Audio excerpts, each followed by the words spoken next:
Here we are. I actually knew the show was live before everybody else did, so that's it's progress. Maybe it's because it's Friday the 13th and everything's supposed to go like all haywire and stuff. But anyway, welcome to the Friday the 13th edition of Small Biz Breakdown. Friday the 13th, February the 13th. We'll see what happens. I have no idea what's going to happen. Might be a nice, calm, even-handed, everybody agrees kind of conversation today. We'll see. Let's start with the farther out west we could get. Actually, if we were doing this yesterday, he would be like New York or something like that. But he's back. He's in Oregon. He is Leland. Therefore, he is Leland from Oregon. Hey, Leland. It is good to be back, Brent, and I'm glad I didn't have to travel on Friday the 13th. That would have been a little nerve-wracking, a little more so nerve-wracking. You always get a little, plane shakes, and you're like, okay, don't fall out of the sky. But you're one of those suspicious guys. I didn't know that. Anything that can go wrong will go wrong eventually. Okay, segueing over to the heartland, I guess. Where more optimistic place. the optimistic tones from Gary, Indiana. It would be our friend Pierre D. Okay, I was not expecting that. but I appreciate the try. It's like I have this mental block. I want to say Du Bois. That's what's right. You're but right. Sometimes I go the French Dubois thing, and I don't know, man. That's okay. I appreciate that more. I'll tell you one thing I noticed real quickly. Sometimes people pronounce my name Perry, and I don't. That part boggles me. Yeah, I'm like, we have a state capital named Pierre, and you are still messing up with that. But is that North Dakota or South Dakota? I can't remember. Yeah, I think it's South Dakota. South Dakota. Even it was giving me the thumbs down, so I guess that meant it was South. So yeah, but that's okay. That just means that last name I'm in good stead with W.E.B. Du Bois, but I don't get royalties from using that. So yeah, well, you can all. It's never too late to change your names. Let's traverse a little bit further east to that magical, mystical place we like to call Medina, where Madam Mike Drop resides. That would be Evena Taylor. If I could only get her on screen. There you go. Hey, hi, everyone. I'm another one with a strange name. That's why I got married and changed it. But what was your maiden name? My maiden name was Stepanov. So I used to have to spell Ivana, then I had to spell Stepanov. So when I met a Taylor, I snatched that up. Yes, sir. Works for me. Especially since we do this show every week and I have to try to pronounce your name. So that's a good thing for me. Moving further to our east, to our nation's capital, where there's a person who always smiles no matter what goes on. And that's a pretty hard feat to do in our nation's capital. So let's bring on Mr. Smile himself, Shashi Belankanda. Hello, everybody. It's so nice to be on this show with you all today. Happy Friday and excited to get started. Well, we can't start. We have a little bit of an echo problem there. Oh. You might want to mute yourself for the time being. All right. We can never, ever really start without visiting the vacation capital of the world. I got it right because he's doing weird gyrations. He is the one and only Ramon Ray. What's up, fam? Brent, good to be here. Leland, good to be here. Pierre, good to be here. Ivana, good to see you. And Shashi, who just went away, good to be here. I thought y'all were going to talk about Pierre's name for an hour. Wasn't sure I'd get on the show today. Glad I could be here. Wonderful, everybody. Welcome to Small Business Breakdown. Well, before we get really rolling, you and Leland met up in New York for a conference. Tell us a little bit about it, either one of you or both. Leland, I'll give you the mic, and then I'll go after you, brother, if you like, please. Yeah, Sweet Connect 2026 in New York. It's a much smaller gathering than the Sweet World. I didn't know what I was going to be stepping into, and my last one was, like the 10,000 people amphitheater, and it was kind of refreshing to where it's just a smaller crowd of people. The news was really nice. They were correct me if I was wrong, Ramon, but kind of announcing the releases of some of the features and kind of showing how they work, all the features that they kind of announced at Sweet World. And so it was nice. It was chill, and I got a couple of interviews, so I got to add them out. And so if you're interested, I got Evan Goldberg, Craig Dubitsky from Happy, and Brad Kleinberg from Crystal Orama. So Nice. coming down the pike. But Ramon, your take on it. First of all, of course, it was good to see you there. Always good to hang out with friends. And a few things that came to the fore for me. One, Evan Goldberg, it's always good just to see him, a gentleman, co-founder, I think it is, who of NetSuite for back like 20 plus years. Brent knows him. And so just always good to see founder-led companies, who have that passion for it and still keep going. That's one. As Leland referred to, seeing the CEO of Happy. I wasn't familiar with Happy, with lowercase h, which is a coffee company. And Craig Dubitsky, just what a great session we had about mental health and mindset. And I shared some of my own struggles with mental health, with depression and self-harm thoughts. I'll say that word a little more gently, but we went kind of deep, just for briefly, but we talked frankly about these human things that bring us together with Craig. And then I think, again, for those who don't know Oracle NetSuite, most of you do, but our audience, ERP, you have inventory, logistics, and supply chain, and products and services connecting to Walmart, and people, and sales, and discounts, and all those things is what Oracle NetSuite is in. So just good to be there and talk to the more enterprise side of companies. I was at a table just randomly talking to people, and there was a lady there. Hey, I'm in a hospital. I'm in the accounting division of our hospital. We use Oracle NetSuite. So I always love asking people, what do you do? Why are you at this conference? And just getting those tidbits. So that was my few takeaways as being there. And again, last thing I'll say, because we talk about AI quite a bit on this show, it's interesting when you can not just read the headlines of CNBC or whatever things it is, but, AI in action, that there's the AI, there's the consumer prompts and all that we all use. There's the enterprise side, Claude, OpenAI, and these companies doing it. But you see Oracle NetSuite, Ask Oracle, but it's their internal, as it were. And again, y'all, those of you who know this better can help me with here, but their internal kind of AI, where that's also, which we don't see the part of AI that enterprise companies are doing, not OpenAI, something you don't see, but it's the embedded AI built into products that they're building their own agents they're doing things with. So that was my sixth sense from that experience. And just to piggyback a little bit off of what he was saying, a lot of the flack that they've gotten over the years is that they're not pushing out AI quickly. But when I sat down with Evan, he's like, we want to do it right. We want to make sure that what we're going to give you is going to be accurate. It's going to not hallucinate. It's not going to screw up your business in any way, shape, or form. When it comes out, it's going to come out right, and it's going to help you, and it's going to alleviate a lot of the issues and problems that you have. And I appreciate that. It's not like we're hopping on the bandwagon and we're just going to push something out that may or may not help you. We're going to do it right. We're going to put it out, and it will help your business. And I appreciate it. Did they say, Leland, they're having another version for companies that want a cheaper version that does hallucinate, that you can get like a discount if you want bad numbers to show up? I don't know. I think Brent probably has that on his pre-embargoed press release or something. I'm just joking. Good job, Leland. Wow. These, you don't make segueing easy there, Ramon. With that kind of stuff. Anyway, but it's easy to segue this because you guys know what's coming. It's another week. Now, there was some pretty good news. I think the jobs number was about double the expectations. I think it was about 60,000 were expected, and I think around 130. I got to stop right in the middle of my thought and say hello to our favorite friend, Amber Donald. Hey, Amber. And while we're at it, let's say a quick hello to Elias Lopez. Okay.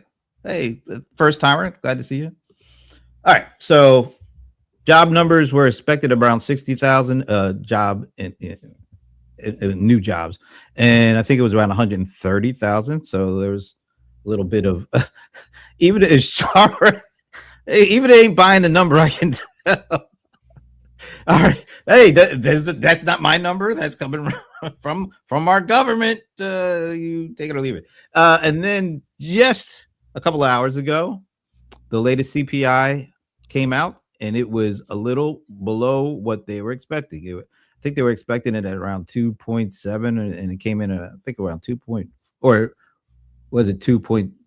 It came in and it was expected to be 2.8 or 9. Anyway, it was a slightly lower increase than they were expecting. So technically, those two things are good. They sound good on the surface, but are they good for you this week? I'm going directly to Even to find out what was going on. As I said the job number, you immediately just did this. What's going on, Even? Well, if you were, and I encourage all you folks to do that, especially our folks who are watching, head over to the BLS.gov. Take a look at that number. I took a picture of it on my phone. And if you read really carefully, or if you look at the chart, you're going to see a little red square. And then you're going to see this huge gray band. And that gray band is a statistical error. That says that we are 90% confident that number is going to land inside this gray band, which is ginormous. And also, I'm not going to get, because I'm not even an expert in how they collect this data. So when they report this number, it's like they're asking people, but then like months later, we get the real number. And that's why I'm taking that number with a grain of salt, because the best predictor of future behavior is past behavior, and past behavior shows that they have, what is that called? That reported, like the actual reporting has always been down. Yeah. So do I want it to be that number? Most certainly I do. But if I had to place money on it, I would say that it's going to be lower. All right. Who wants to go next, Ramon? I like that. I just want. Go ahead, Oh, Pierre. go ahead. I was going to say.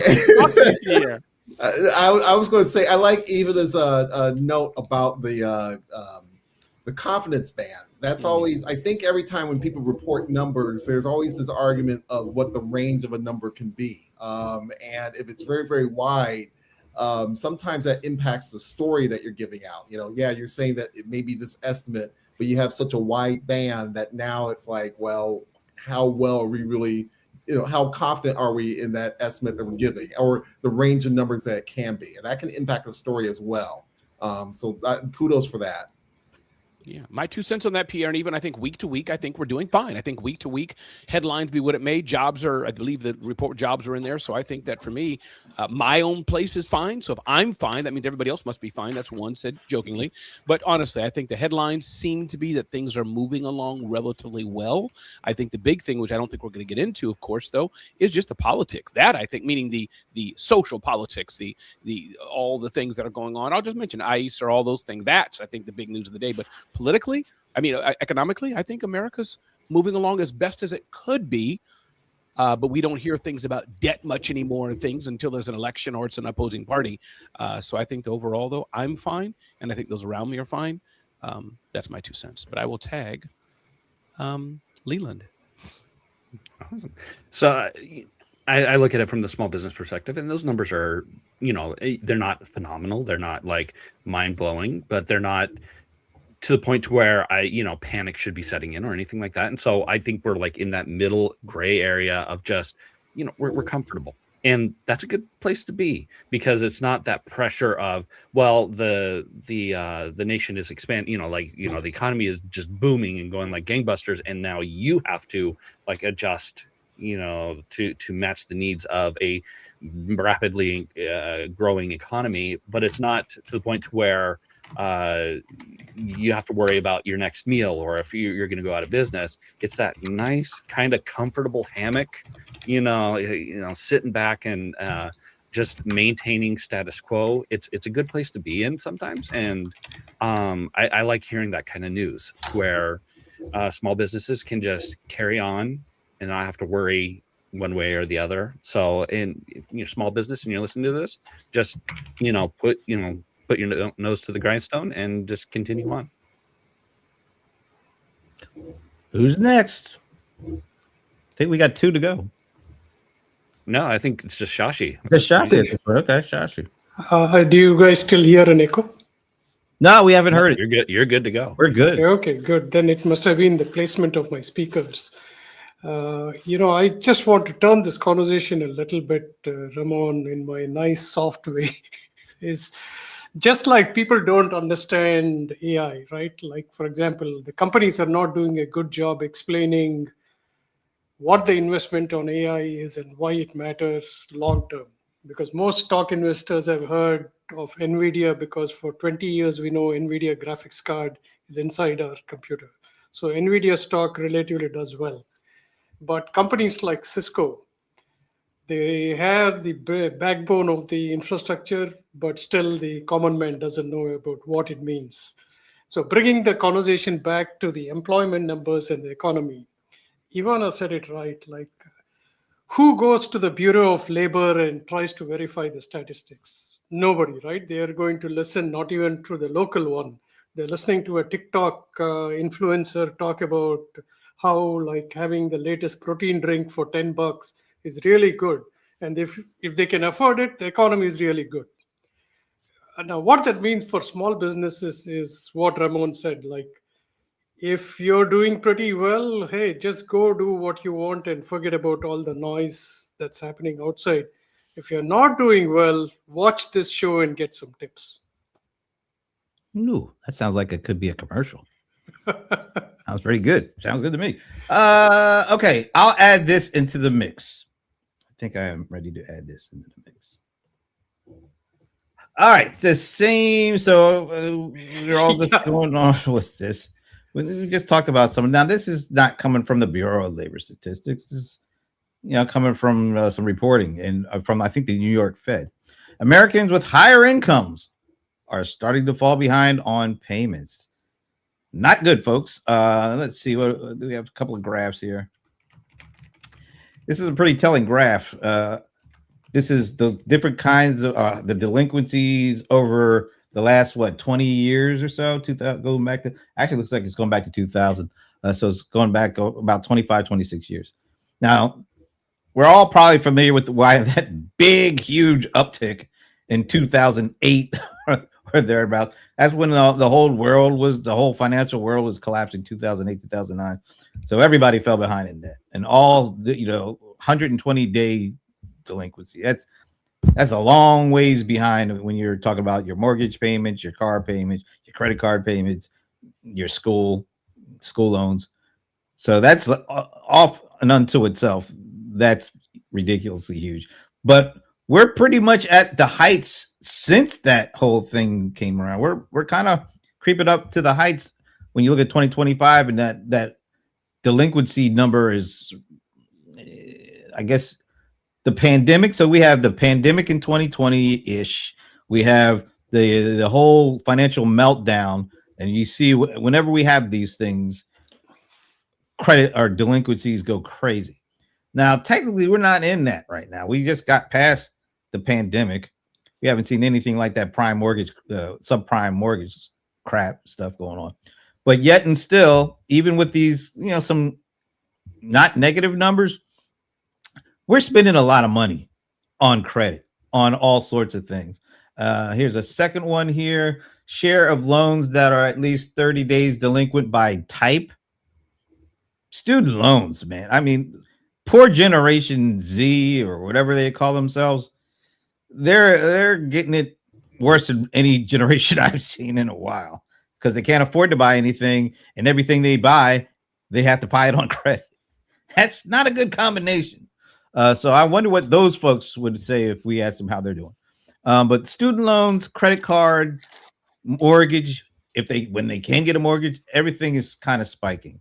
So that means whatever they're buying on credit cards, and they can't afford to keep up with the credit card payments. How does this all end for the U.S. economy when that kind of thing is taking place right now? And we also have, as Ivana pointed out, I think it was last week, consumer confidence is already like tanked. So how do we justify, or how do we kind of, I guess, equate what's going on with a little slightly better than expected inflation, double the job expectations. Those are some what we would consider to be positive kind of things, or signals, or triggers, whatever you want to call them. And then you see that, and these numbers are pretty. I mean, we're talking historically. We're talking about pandemic and complete meltdown of the economy, the world economy. How do we justify feeling positive about our trajectory when you have those numbers out there? I think it's like AI. We're all using it. We all love it. We all believe in it. But Mr. Dave Sherman, I believe, whoever the guy was who wrote Matt Sherman wrote the long post that millions of people watched. There's a problem with this, whatever the post was. Y'all know what I'm talking about, I hope. Meaning, but yet there may be a big explosion, a big problem happening. So what I'm trying to say in my convoluted way, can never say it as smart as pithy as Shashi does, but is that we have credit card, we have money in the U.S. context. There is a big middle class, right? Unlike in many other countries of the world, there's a big middle class, and people are moving along, sliding their credit cards. Now you can use your credit card on turnstiles. Imagine that. Before, you couldn't use it easily on turnstiles. You'd have to jump, have the money, or beg, as an example. So my point being, I hope we're not like the proverbial Rome, and America's headed for a doomsday in the next 20 years, 30 years. But seeing this chart, Brent, all I can think of is Ramon's fine today, but who knows what's going to happen. So it doesn't say anything, but I'll tag, I see even a smile. I'll tag you even. I'd love to know your thoughts on that. So it's one of those things where I think that nobody knows, but it is something warily like, my boat's okay. I do see the sharks, but we're okay. The storm is there, but I hope we get to it. But man, that could be your last word. So it's something that's why we're here talking about it. Even, what do you think? So many thoughts, but I'm going to try to get short.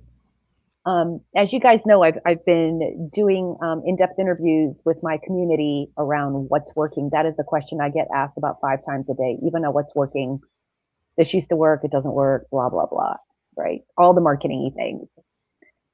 But I also asked in my survey if people felt optimistic, pessimistic, or about the same. And I have a slightly larger optimistic group. So when I'm interviewing folks, I'm like, how are you feeling? Are you feeling optimistic, pessimistic, or about the same? And I've had a handful of people tell me optimistic. And of those people who were feeling optimistic, I think there's something really telling there, because I'm starting to see a pattern. And that pattern is they've had a lot of failures to this point. That means that they have gone through the failure process and the learning process about their business. I'm thinking about one respondent in particular.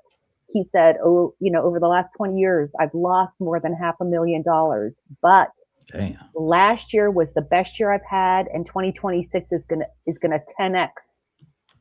And I said, why is that happening for you? And he said, I have learned. I have created, I call them guidelines. I think he called them, I forget what he called them, theories. I forget what he called. He had a name for it. And now he knows, and guess what it is? He knows exactly who his ideal customer/investor target is. He knows exactly what their pains are. He's went through a list of a handful of things. So he's just a great example. I've heard this type of a message. I'm doing better. I'm optimistic because I'm in a very particular niche, and this niche is going to do great. So kind of, Ramon, to your point, they're not looking at the world around them. They're very much looking at themselves as small business owners. And these are folks who are probably in the, let's call it 10 million and under, who have paid their dues, who may not talk so much about the failures that they've experienced along the way. But it's those failures and that learning that has them say that they are feeling optimistic today. Wow. Okay. That's interesting. So that survey is really starting to reveal some interesting nuggets, huh? I don't have a lot of responses because it does take a few minutes to go through it. I'm asking people to vent and rant. It is completely anonymous. right? Because I want you to share what's really happening. Not everyone is as open as Ramon, right? There are a couple responses who are optimistic because of the government. So they're right there with you, Ramon. They feel that the policies the government is putting forth are just fantastic and they're totally happy about that. And I'd say twice as many responses that are the opposite of that. Yes, the government sucks, but I persevere. And let's always remember, small business owners are a generally optimistic demographic because they see themselves as I am in control of my future and my outcome. Anybody I else? have to tag someone. No, anybody can jump in. Shashi, you've been quiet. No, I was fascinated. I was fascinated by your survey and the results you're getting. Sometimes anecdotal, but that's very useful. Now, what people don't understand is they have a credit card and the country has a credit card. The country is way overspent. Now, there we can selfishly think like, hey, that's not my problem. I'm just managing my credit. But it is a problem, if not for us, for the next few generations. Now, if you leave it in the politicians' hands, they're going to do whatever is short term to get them over every 2 years to the elections. But like the Fed is supposed to take care of that to make sure it doesn't go beyond a point where it happened in India in the 90s. The country was going to go bankrupt. Now, very quickly, they put in some measures in place, like opening up the economy, allowing foreign investment. So somebody's got to think, it's not me. Somebody's got to think of some idea to make it. It's going to be painful. It's not going to be easy because it means that prices may go up or taxes may go up. It's happening in our local governments, right? Like property taxes are going up because the governments they're already maxed out of their credit cards. So that's interesting. For small businesses, I think the advice that you give, Ivana, is save for a rainy day. Anything can happen beyond your control. Right? I'd say for a monsoon or, I'm just saying. Yeah, but I think what even Shashi point out is that I agree that entrepreneurs tend to be this positive outlook and they have specialized on their niche. But I think to the first image that you brought up, Brent, I think it also means that you need to be realistic about what the risk is. Like everyone always talked about, I want to go to the most affluent customers I want for my product or service, so that way I can sustain. And I think that part is important. But at the same time, you have to see it as a resource where it's not endless, right? So the challenge is, I think the challenge for entrepreneurs is being that optimistic, but understanding what risks are there in terms of, or maybe in terms of runway, just how long of a runway you have. I think long term, I think Sachi's right at a certain level. I think there has to be something much larger that has to happen in the economy to address a lot of these things in terms of employment, consumer pricing, and so forth. It's going to take a large scale event to happen. And I don't know if it necessarily has to be dark. Go back and look at World War II. World War II was a big deal. But when the U.S. came out, when it ended, when the U.S. came out of it, you had soldiers coming home where people pent up demand for automobiles because no one could buy a car for 3 years. And houses. Pent up demand for housing. Yep. So there's probably something on the horizon that I think as entrepreneurs and everyone else, from an economic standpoint, we just need to keep our ear open to.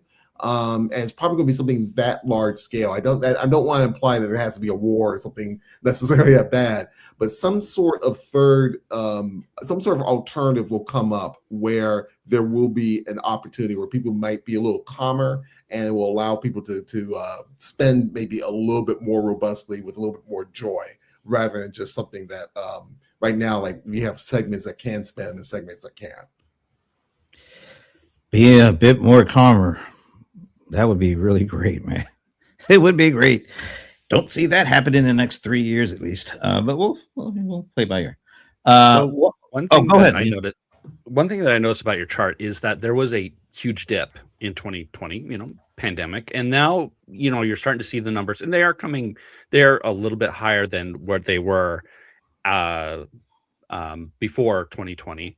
But I do kind of think that there's a little bit of correction in like what's, it's fixing itself after the pandemic. And one of those fixes, and I have student loans, student loan repayment is started back up. Now, I kept paying my loan, even though they said, you don't have to, you can just skip payments, but I kept that into my budget, into my habit. And as a result, I'm now way ahead of my payment, Right. and I have $0 payments right now, so I don't have to worry about it. If I lose my job, money's gone, I don't have to worry about it.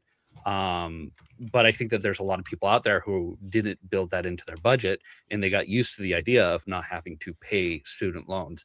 I do wish that there was a little bit more regulation on student loans going out. Like my brother, he got a history degree, and he took out a lot of student loans on a history degree. Nice. It's really hard to find a job in history, and basically the only avenue is be a teacher. And he tried that, didn't work. He's working at Safeway now, trying to pay back student loans. And I do wish that there was a little bit of like, Yes, that's tough. what's your plan with your English degree? What's your plan with your history degree? What's your plan with this very specialized degree that only has maybe 5-10 people in the whole nation who actually utilize it outside of teaching? It would be nice for, like I got family who's been affected by this. So I understand what's, a little bit of post-pandemic correction of credit. So that's my take when I see that chart. By the way, Can I say Ramon, something? I just want to say, Ramon really likes the idea of what you did there. You just had to put that up there. All right, sorry about that, Shashi. Yeah. So you brought a very important point, Leland. Like, why should undergraduate and graduate studies be so expensive? We are losing the race in the world where governments are subsidizing people who are going to college, learning new skills across the board, not necessarily just. Yeah. Now, imagine a day when already there is a move to say, like, should we go to college or not? I mean, statistics say, like, if you go to college, you definitely get a better salary than if you don't go to college. Of course, that's not true for the trades where you do apprenticeship and gain skills and you also get a good salary, right? So either of these two. So I think it's yes, that has to change. Number one, I love the way that you said you kept paying, because once you've taken a loan, you got to pay it back. There's no free money. So I'm glad you kept at it, saying, hey, one day, like instead of paying a huge amount, I'm going to pay just a little bit every time. That was good. But what do you all think of, encouraging more people to be specialized in educating and also give liberal arts some importance? That's Josh, really that day is important in here. the AI age. Yeah, no, that day is here. I mean, Mike Rowe, Dirty Jobs and others, he's not alone. He's been championing for years that college is not a must. And I think he's right. I mean, it depends on where you're from. I happened in my church, there's a lot of Indians from India and other immigrants, for example. I know that for them, that's important. Your mother and father came here, didn't know a lick of English, and worked hard, cleaned floors, busted their behind. I get it. Get a college degree. That's the best they know. Get a good paying job in this new country, America. But I think as we know today, the second generation, yeah, if you have education, that's important, Shashi, right? Education in some way, besides being a good person, good character, there's jobs out there. So I think that, to your point, college degrees, I think for the traditional person, I need to be a doctor, I want to be a lawyer, I want to be a nurse. Those things, you still got to get your college degree. But why in the world Leland's brother or uncle, whoever it was, got a stupid history major? I don't know. Obviously, he didn't talk to Leland enough. Sorry. Ethan too. Oh, Pierre too. Sorry. Okay. I think I'm just going to be fired from this show, Brent. It's, when it came down to my brother, he originally was going for a chemistry degree. He hit There we and it would have paid well. He would be like rich right now if he would have kept that, but he found it hard. He found it too difficult, and he switched to history. And now, unfortunately, his life is a little bit harder in another way. So I'm all for advocating for multiple forms as long as it's something that can pay out. Like I have a nephew, and he's like, oh, I'm kind of thinking about going into computer science, and I'm like, hold up on that. Like, have you thought of computer engineering? Now, computer science, AI, I mean, it is taking over the program. You still need some programmers to do it, but a lot of those jobs are being taken up by AI. The internships, the entry level jobs, and it's going to be hard to be able to get into the computer science route. Have you thought of computer engineering?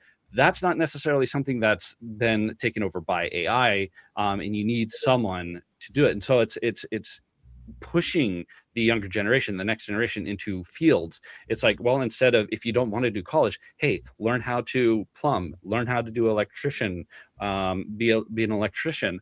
I'm all for that route, and maybe dissuading. It's like, no, you don't need a history degree.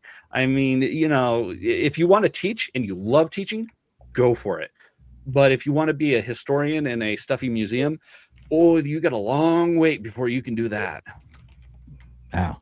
All right, but I think we do add a little perspective here. Back when we were going to college, let's put it like this: the price of college is exponentially, it feels, surpassed the rate of increase of any other thing around. So when we were going to college, it was actually affordable. I mean, for the most part, you weren't paying $80,000 a semester to go to a half-rate college. I mean, we don't even want to know what's going on at like Harvard or Yale or Stanford or any of those places. So at least there was a time where it made financial sense that you go to school for 4 years and you were on track for a pretty nicely paying job. Absolutely. That's just not the case anymore. A lot of people don't need to go to college to make a lot of money. And so I think some of the stuff that we were brought up with is now fairy tale status, is not going to happen, or is not going to happen in the foreseeable future. I mean, I was fortunate enough, I had a full ride to school, but even if I didn't have that, my parents probably couldn't afford to send me. Yeah. I don't know if you could say that to the average person. Matter of fact, I'll just leave this last bullet point from this survey. It said the average client seeking help from credit counseling agencies across the country now makes about $70,000 a year, with unsecured debt, basically meaning credit card levels, approaching $35,000. That's half what they make a year. It used to be before the pandemic. The typical client enrolled in counseling made about $40,000 a year and carried $10,000 in unsecured debt. So it went from a quarter of their income to a half of their income. That's not the kids. These are people that are moving forward in life. What's going to happen to them kids? Yeah, I have some advice for Leland. Not to give any advice for kids, and I'll tell you why. You and I don't know which jobs are going to come up, because my theory is that communication jobs will be the most wanted because AI needs storytelling, right? And the communicators are also going to be experts at coding, so they're going to interact with. That's just a theory. I am not going to tell anybody to do communications either. You heard it here first, sir. Shashi is telling you what to do again. But the number of people who have changed jobs, many of them don't even do what they went to college for. Because life teaches them a lot. So I don't have an answer for that. How many of us went to school for one thing and are doing something completely different now? I mean, I know I am. Yeah, I would say a little bit, but I think part of that unpacking, and this is where I kind of struggle a little bit with the whole like not going to school thing. Part of the benefit of going to college is learning not just skills for one particular thing that you want to do, but also some other pieces that also make you better in terms of critical thinking, in terms of how you deal with situations. I think to Shashi's point, being, I don't want to say just marketable, but also just in terms of how to assess, how to kind of adjust your sales a little bit. Like what, Pierre? Give me an example. Give me an example of a college course that helped with sales. Like for example, if like for me when I did my MBA, whoa, you just said MBA. Yeah. Talking about bachelor's 4 year. I'm sorry, because the MBA is a different category, in my humble opinion. Okay, but I would say, well, let me back up and let me do engineering for a second. I did mechanical engineering, and a lot of things that you learn in mechanical engineering, there's thermodynamics, there's fluid mechanics, and so forth. But I was learning. I bet in my young mind, I was learning this because I want to be an automotive engineer. But there were other things I learned in bits and pieces that I learned how to unpack when I got to Ford. Things in terms of how you organize, things in terms of the humanities. Some of the humanity courses can help you in some ways in not just having a different point of view, but also maybe unpacking how to approach things. For AI, for example, there's a whole discussion about reasoning. Reasoning is part of philosophy. So I'm not saying someone with a philosophy degree can go out and run and be a coder, but they could probably add on maybe a few skills for programming and probably work in their philosophy education that way. All I'm saying is that I think I'm not suggesting go to school and just spend it and burn it and then feel like you're being broke for the rest of your life. I do think when someone decides not to go to college, they need to unpack all these other pieces that are just as important in terms of career success and making transitions. And I think that's the part that I think as a nation we need to have a conversation with. Because to be honest with you, it's almost like a pendulum. You need to be somewhere where you can learn, but at the same time, you don't want to be someplace where no one is discussing anything in terms of domain knowledge, in terms of critical thinking skills that might help you to what Sashi said, be able to kind of to be a little ready for what may be coming down the pike. Not bad. I think you're right. I get your point, Pierre. I guess, it depends on the child, depends on the person too. Every kid has different education, different this, that, and the other background. So I hear you. I just think I'm so jaundiced thinking most college, and again, it's been so long. I'm not a college expert. It just seems the headlines like it's a bunch of phooey. But to your point, if you go to a good school and the critical thinking, I hear you on that. I'm going to put an asterisk on when I said this isn't an easy thing to answer because I think there's so many. Well, it's easy for me, not for you, maybe. Okay, yeah, okay. So it's not. So the rest of us not that easy. That's okay. Well, let's go around the horn, so to speak. Given what we all know now, what we all experienced over our years, would you go back if you had to go back and do it again? Would you go to school? Would you go to college, or would you forego college and do the trade thing? So each of you give a response. Okay. I would go back to college if I won the lottery today, because if you won the lottery today, wait a minute, you're bringing in a whole other dynamic, man. Because of expense, right? Because of expense. Because to Pierre's point, there's so much to not only learn, but also to see how the world is thinking. And it doesn't matter whether you go to Ivy League or to the local community college, you're bound to get some life skills that, especially if you're a lifelong learner like Ramon is. So, all right. So yes, I would go back. You go back for 4 years and maybe have to accrue $100,000 in debt. Hopefully, my parents would have saved enough money to afford that. That's part of the equation, though. I mean, that's part of the, especially for these kids. So, Ivana, would you do it all over again or do it differently? Well, that depends on what people think the purpose of college is. I am a European person. I come from an old line of very bougie European people. I'll just say that. And to us, I was raised that college is not a trade. You go to college to learn to think. You go to college to become a well-rounded person. And the intention is that every field of study is important. And I think, and yes, you're going to find other things to do with that thing, right? So I did not go to college to learn a trade. It's just so ironic that I actually was registered originally for chemical engineering. Scary. Wow, really? Very, very scary.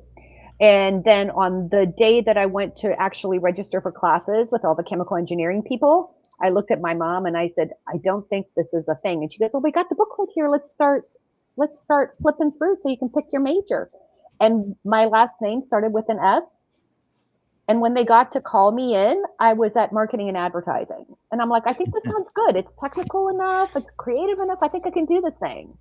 And so, and I never changed. That is just a fluke. That is just a fluke. But if I were to go to learn a trade, and what I would tell marketing people today is do not spend, it's actually more than $100,000. My son went for pharmacy only 4 years. It was $180,000 that I had saved up. So all these years of working, I was saving towards that, and he has no debt. Wow. That was a goal for us. That was a sacrifice for me. But I wouldn't have done it. Here's the other thing. I wouldn't have done it if he were not so intent and focused on that area. He was like, from the time he was in 8th, 9th grade, he was like, I want to do pharmacy. I want to do pharmacy. Thank the Lord he didn't decide to get his PharmD, because that would have been another $60K. What if it had been a degree like he's very passionate about liberal arts? I am a big fan right now because I think Shashi brought it up or whatever. Lately, I have been telling people to study liberal arts. We need more critical thinkers. We need better communicators. This AI requires a lot of insight. And even in the article I shared with you guys in the chat by Ann Handley, and I'm noticing this with a lot of content I see about AI, and it's very concrete, and everyone's leaning on statistics and data. There's nothing wrong with that, because I just quoted some data earlier. Nothing wrong with that. But soul, my friends, the humanity and soul. 90% of the stuff I see on LinkedIn, I see this agentic writing thing. People whose content I know, love, and trust does not look the same. Oh, wow. And there's a whole, I follow this linguist that talks about, it's called the Austin Speech Act. And it is coming up when you see your AI saying things like, not this, but that. Yeah. You see that pattern everywhere. That is why that AI guy quit. They see that as a security issue because there are people having relationships with AI and killing themselves. Let me ask you this, Ivana. Do you still know, like, and trust those people now that you see their stuff not being the same as it was before? Oh my God, so interesting, right? Because this happened with someone that I follow and loved her content, and I read through a newsletter, and I'm like, oh my God, this is totally AI. I could tell it's totally AI because it's not her. It's the facts and the talking points are the same, but the soul is gone. Her voice is not really her voice. So let me ask this to Ramon. I think I know the answer to this, but I'm just going to ask it anyway. Some of the things that both Ivana and Shashi were saying, and I think too, Pierre, there's something about the college experience that feeds the soul that would be very hard to go without, just in terms of moving forward and, with whatever you do. How important is that? Important enough to you to say, okay, I think that's a really relevant piece of information that's important enough for me to say, yeah, I think I should go to school? Or is it that, no, I don't really need to go to school to do that. I think my best opportunity is to go another path. I love the question, Brenton, and no joke, all joking aside, I think it causes me to think deep of myself and my two kids. My son have a banjo, have a guitar, literally guitar, travel the world with a backpack, go to Indonesia. I'll come out $1 million. He's the James Bond type. Grant Cardone, that's just one name I know. The hustle, brass knuckles, whatever you call it. And I'll be a billionaire. I will buy that company, and I don't even know about real estate. That's his gift. That's just him. He's kind of taking after me-ish. Solo person, friendly with anybody. You'll be in the front of a cop car driving it, whatever example you give. My daughter, equally, I'm proud of her. Dad, I see what you're doing. I don't want that. I don't want entrepreneurship. Don't want to have papers on my desk. Don't want to have the IRS mailing me. Don't want to be on the phone all day. I want to talk to people. I want my boss to say, hey, hey, Leland, we need you to do these things today. Meaningful work. So my point, what I'm trying to say, Brent, I think what I'm hearing is that, and seeing it probably depends on who the person is. And for the average in a good way, average, most people, let me go to this institution, learn something, because I don't even know what I want. Let me learn something and let's try it. But I think God has made some of us, I'm just a fight the box person, Brent. I don't like being told what to do. I do not like instructions. I don't even like to read instructions when I get the most complicated things. I'd rather break the freaking thing. And that's just me. So I think that's probably the not the negativity, you know, but my slant of the world based on how I am. But to your point, Brent, yeah, if I was advising somebody, I'd probably say, listen, depending on who you are, you probably need to go to school. Or somebody else, I'd say no. Go to the YMCA, see who you meet. You may meet a financier, work for him or her for a year and become a billionaire that way. Go figure. But that's just my style. Yeah. There's one thing I want to add. Like, I don't think enough people know the power of compounding. And what that means is if you start with $50 a month when your kid is born, you don't have to worry about their college tuition at all. Right. But not enough people do that. Like, I've had so many conversations with new immigrants who are Uber drivers, and I tell them, hey, you know what? This is what you need to do. Save $50 from whatever amount you make. And that's what we did. So it's a little bit more so that you suddenly are not looking at a huge amount, if that makes sense. And most of it, I think, is 5 to 9 tax-free, and you get a lot of benefits.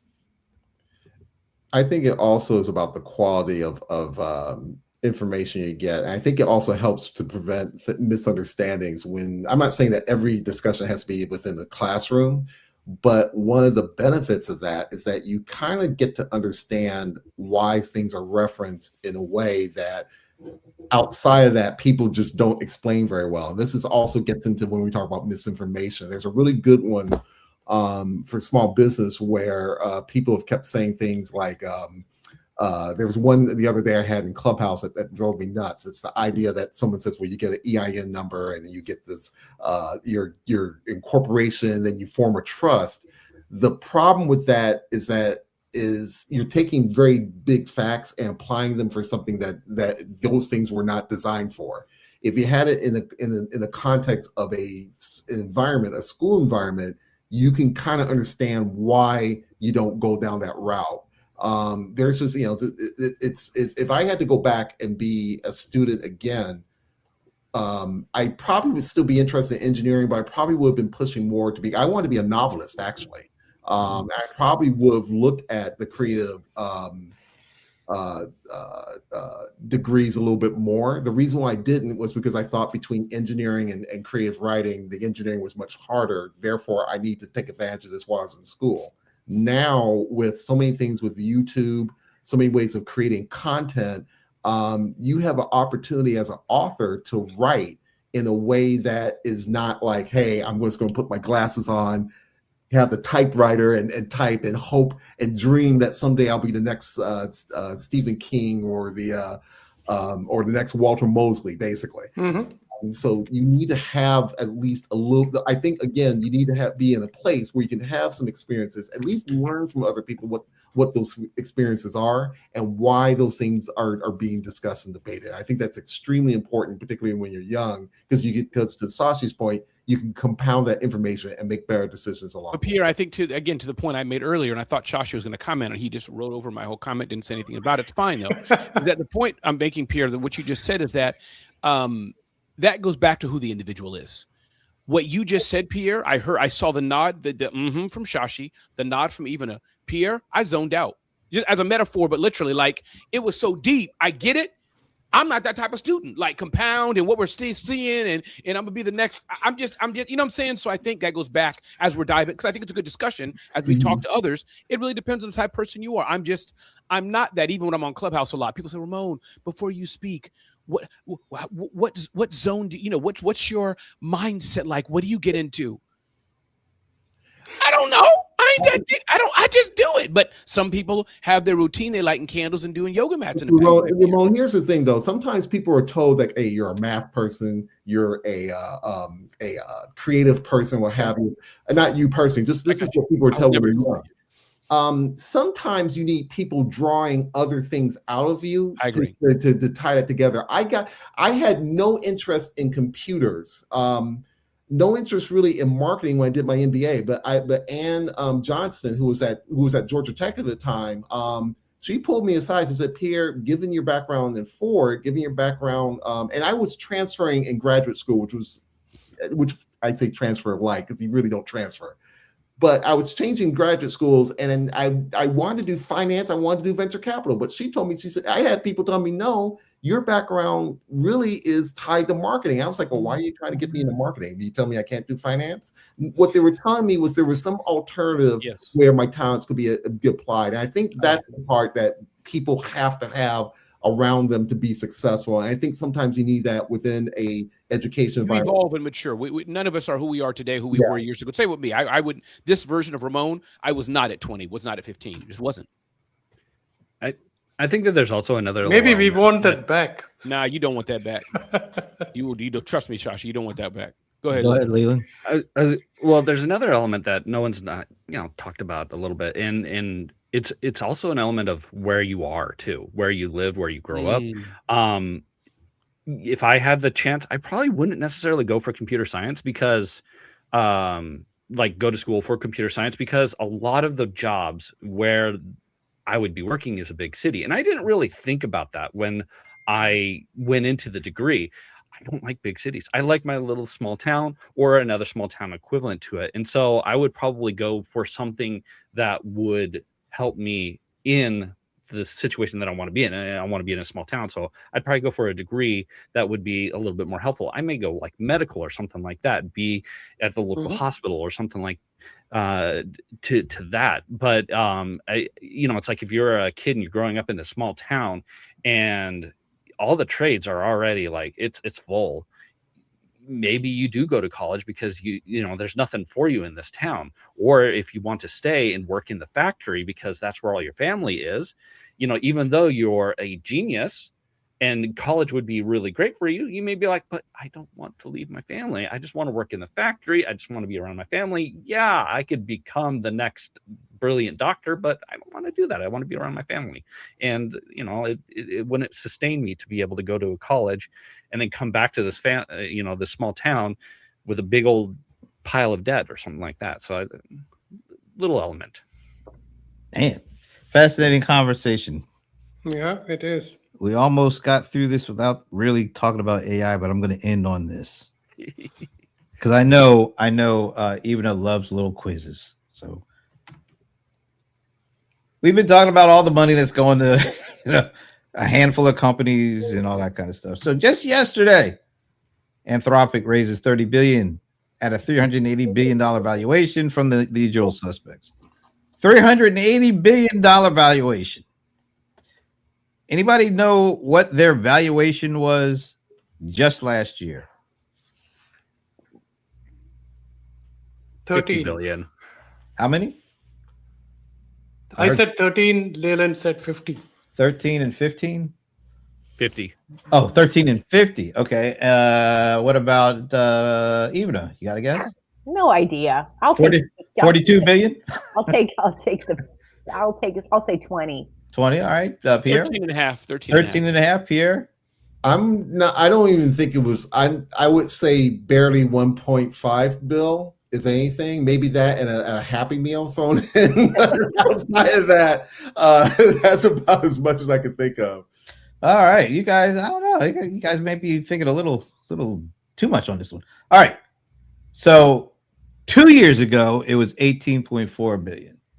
Last year, 61.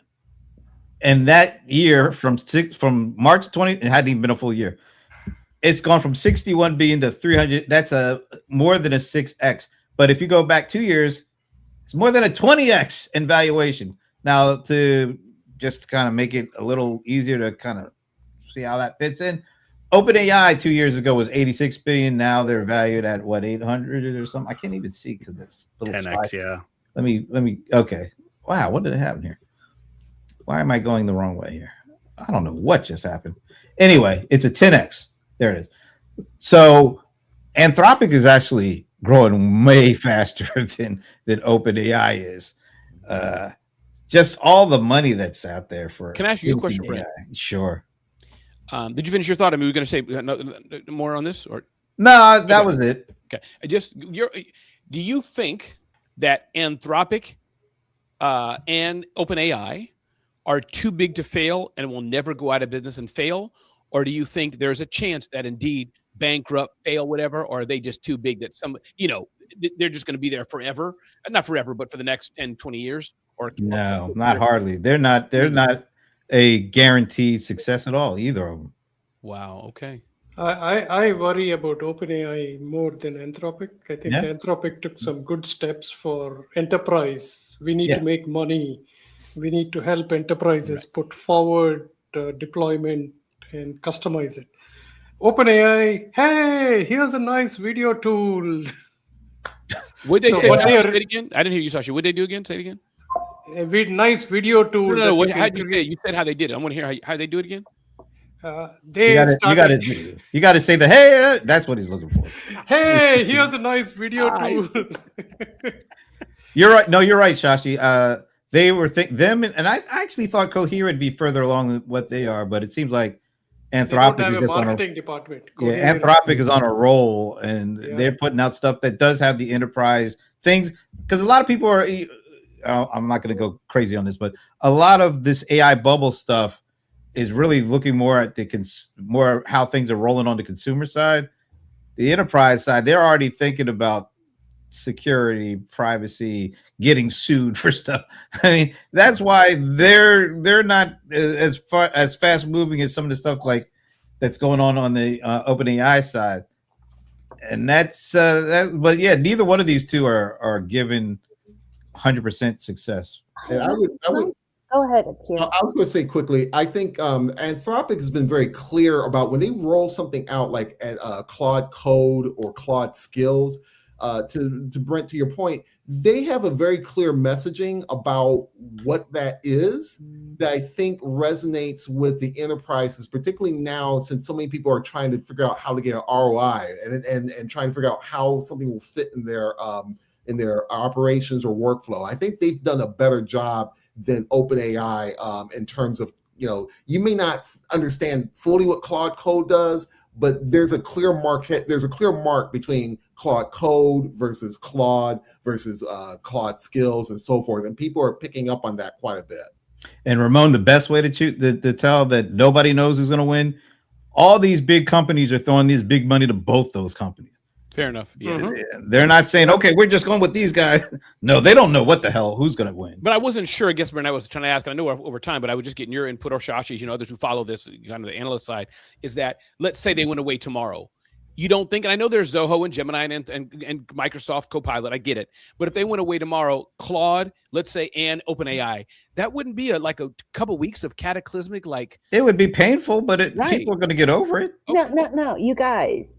Ramon, did you say bail them out? Did you use the phrase? I was saying, are they too big to fail? My point was. Yes, that phrase. Guys, we had bailouts. Where does the $36 trillion debt come? I'm worried about dollar devaluation. I'm worried about big economic things, right? The $36 trillion debt that we are carrying comes from too big to fail bailout in 2008, comes from money distribution during COVID. We got through those things because there was money thrown at the problem, right? And the money's thrown at the problem because we are the default currency. We have people selling their bonds. I am so worried that these things that are going on, there is going to be a quote unquote crash. AI is not going away. All these things are important. I'm not saying that. Something's going to happen because all the numbers are saying that something's going to happen. Yeah, something's going to happen. Bailout going to come from is what I'm thinking. I don't know if we're going to get because let's face it, the bailout for the auto industry, it was the auto industry. It was thousands, tens of thousands of people that were actually already employed. There were companies that made their whole business model being a part of the ecosystem. So there's actual thousands upon thousands of people that would be, maybe even millions of people be affected by that. Right now, this AI stuff is really just a small group of people Sure. that are doing this whole thing. I don't think it'll be nearly as bad as what might have happened if we didn't bail out the auto industry back then. I think retirement account. I am so worried about dollar devaluation, and we were just spending time talking about college, right? And if it weren't for my college education, do I know anything about economics? But I know how to read economics. I know what things are connected. I have an MBA, and I'm like, I feel like, I'm not saying I'm a smart person, but like everything is connected, my friends. Yeah. And these decisions, that even though it's a small thing, well, it's not going to be pleasant.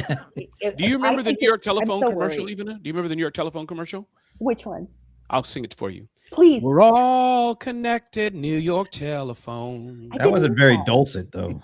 But that's the commercial. We're all connected, New York telephone. It's a short little. We're all connected. Can you hear me now? Yes. Yeah. Like it's like a mobile. So when you yank on the one thing, everything is going to shake. And our retirement accounts, all like 401ks, even I pulled money and put it into a money market, which is founded on what, my friends? The bond market, which is unhappy. Smart. Everything is me out, even. Everything is like unhappy and chaotic because AI is so disruptive. We don't know what will be disrupted and the scale of the disruption. So those are, anytime there's unknowns, that's not good for the market. Then we got a bunch of chaotic stuff going on with the administration. These two things are not good. On their own, they're not good. When you couple them, they're definitely not good. And that's where we are right now. And back to the I'm on this college education thing. I think we have a lot of people who aren't thinking about the impacts that all of this can have. Not at all. Right? They're thinking about how to get more views, how to get more attention, how to get more. That's what I know. I'm making it sound very trivial, but that what seems to be the focus. And we even have a president who's focused on ratings and views, and that more than some of the more important things he should be focused on. Sorry, I didn't mean to get political. No, you're right. That's not. I'm not saying anything. I don't Pam think. Bondi. Does anybody hear Pam Bondi? The lies are being told. So there you go. Think about what the system. You got to ask yourself. At least this is what we learned in college and grad school. You have to think about systems, and systems have oftentimes a very delayed reaction, right? So if you want to know, like we've been talking about, whether it's been college or some other things, we've been talking about it from a very, very teeny tiny geography, whatever you want to call it, space. What's actually, when I ask myself, what is the system? When was the last time? Remember, college used to be just for the rich people, where they could go and study whatever they want. And why did college get affordable? Because we as a country said we want to have smart people, and we had the GI Bill, and even that didn't go across. Our African American friends didn't get that. Mm-hmm. So we made college accessible. As a result of that, we had the biggest middle class the world has ever seen. Why? Because we produced a bunch of smart people who created and innovated, right? But now, what is our system producing? Our kids in regular school aren't doing so well, and college is inaccessible. So ask yourself, what is a population supposed to do? Yeah. What are you being trained to do? Work for someone else? Sweep streets? Like what exactly? And then if we aren't studying history and literature, we already see what that's creating. A bunch of people who don't know because they went to college to learn a trade. There are trade schools for that, like what Zoho's doing. You don't need a college degree to learn how to code. You want to code? Here, go code. That's true. I love that. Not everything, not even marketing doesn't require a college degree, but does it help to know psychology? Does it help to understand history and literature and what triggers us? Absolutely. I'd say one other thing that college does provide, at least the opportunity for, is to be around folks who you didn't grow up with, to learn about different people and cultures. And I think the more that you are around people that are a little different from you, the more understanding you get from the differences, and you don't fear the differences, and you don't make people fear it so much they hate the differences. It's much more easy to do that if it's purely virtual and all that nonsense. And if we cared about that, we would have the whole. I love that idea of graduating high school and doing a year of civil service, like doing some kind of service, whether you want to do, if military calls to you. My college roommate was into like parks and services like that, but nature. There's so much good that we can do and learn, but we don't care about. That's not. Again, ask yourself, what is the system delivering? Yeah. All right, we better end it here, or we'll be talking throughout the whole weekend. This has been great. I say this all the time. I never know exactly what we're going to be talking about, but we always seem to end up with some really interesting conversations. So, if anybody has any last thoughts before we go, let them out. I guess that we just let out our last thoughts. All right. Yes. Hopefully, we'll see you guys next Friday. Next Friday, and I will. Will you also be at Zoho? I had to pull out of the NetSuite and Zoho because I'm still in the middle of getting my house back in order. So, sorry to hear that. So no trips for me until probably April. We're going to miss you then. Oh, but you'll see me in a little less than a month because. Yes, IRL 2026. Absolutely. So we'll see you. I think we'll see a couple of you guys here. So anyway, hope you have a great weekend, and we will talk to you next Friday.